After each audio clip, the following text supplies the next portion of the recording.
Welcome to Emotional Healing for Christian Women, the podcast where faith meets inner healing. Imagine waking up without the weight of shame, guilt, fear, and loneliness. Imagine finally feeling worthy, confident, and at peace. And doing this with God by your side. That's the healing we can begin together. I'm Marvel Adeyemi, a psychotherapist and a faith-led women's coach. Let's get started. Let me begin by saying something that might shift the way you see your healing, your emotional healing. Trauma isn't just in your head. It's in your space, your environment. It's in the unfolded laundry that's been sitting there for days. It's in the cluttered kitchen you don't have the energy to clean. It's in the broken tap that has never got fixed. It's in the overgrown garden that you stopped caring about. And for many of you, your environment has quietly become a reflection of what you've been carrying internally. I want to name that something that I call the survival tax. When you are living in emotional pain and you're experiencing anxiety, conflict, disappointment, rejection, even relational stress, you are already spending so much mental and emotional energy just trying to get through your day.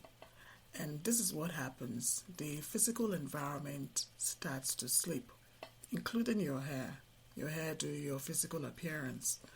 That is not laziness. That's not because you don't care, but because you are exhausted from surviving.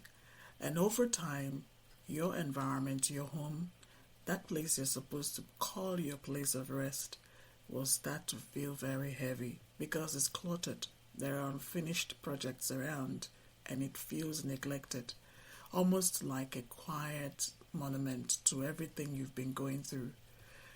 When your environment feels chaotic, your nervous system stays on the edge. It means you don't fully rest there. You don't feel safe there. So even when nothing is happening, your body is still in survival mode. Healing doesn't always start with a big dramatic decision. Sometimes it starts with something as simple as a paintbrush, a cleared bench, a small corner of peace. And I'll tell you the story of a lady that I call Jennifer. Her journey didn't begin with leaving or changing everything in her environment overnight. Jennifer's story began with reclaiming something like a space, a room, a sense of control. And this is where I want you to lean in. When you begin to reclaim your environment, something powerful happens inside of you. It means that you stopped waiting for healing to come to you. You've stopped waiting for someone else to fix the tap. You've stopped waiting for someone else to paint your room. You've stopped waiting for someone else to change. Or you stopped waiting for life to feel better. Now, you have become the architect. And I often describe this as parallel living. When everything around you isn't perfect, even your relationship is still messy, and you are in a difficult season, right? You begin to build your own sense of order, begin to create your own sense of peace, and begin to create your own beauty within, little by little, like taking a walk, like organizing your room, like going to the salon to fix your hair. Begin to create a small sanctuary right in the middle of what feels like a big mess, all right? Right in the middle of what feels like a desert. And taking control of your environment can look something like decluttering one space in your home, rearranging your room so that it helps you feel calm, adding lights, adding plants, something that brings life, fixing one thing that you've been putting off, fixing that bathroom light, fixing that towel rack, fixing that space in the bathroom that holds all the soap and the likes, creating a quiet corner just for you. And that is not just being aesthetic. that is actually inviting peace into your space. It's psychological and it does create emotional shifts. Because every time you take action, you're sending a message to your brain, I'm not stuck, I have my agency, and I can still create change. When your space changes, your brain begins to change as well.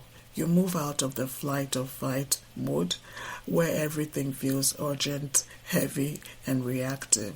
And you will start experiencing what I call a creative flow. You'll begin to think more clearly. Your body will feel more calm. You will make better decisions. Your nightmares will reduce. You will sleep better. And you wake up feeling more refreshed because you will start to imagine again, you will start to plan again, and you start to hope again. Your environment is a place that is supposed to support you. It's not a place that should silently drain you. Because this is why I say I don't just coach hearts, I coach kingdoms. Because your life is not small. Your space is not insignificant. Your environment truly matters.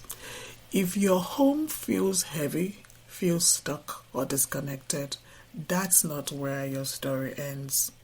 Yes, you can recreate your environment. Yes, you can redesign. Yes, you can restore. And it's one decision at a time. So if you're in a season where everything feels overwhelming and you don't know where to start, just start with your space. Start with your room. And if you need support walking through that process emotionally, practically, and strategically, I'm here to help you. If your castle needs an architect, book in a session with me today. And this will be all I'll share with you today. Thank you for listening in. If this podcast has been helpful for you, please like, share. Until next episode, be confident, stay beautiful, and stay prayed up. Thank you for spending time with me today on Emotional Healing for Christian Women. If this episode blessed you, please leave a review and share it with a friend who needs encouragement. And don't forget to download my new book, Beyond the Hurt, from my website, marvelademi.com.au, and other free resources. Until next time, stay healed, stay beautiful, and stay confident.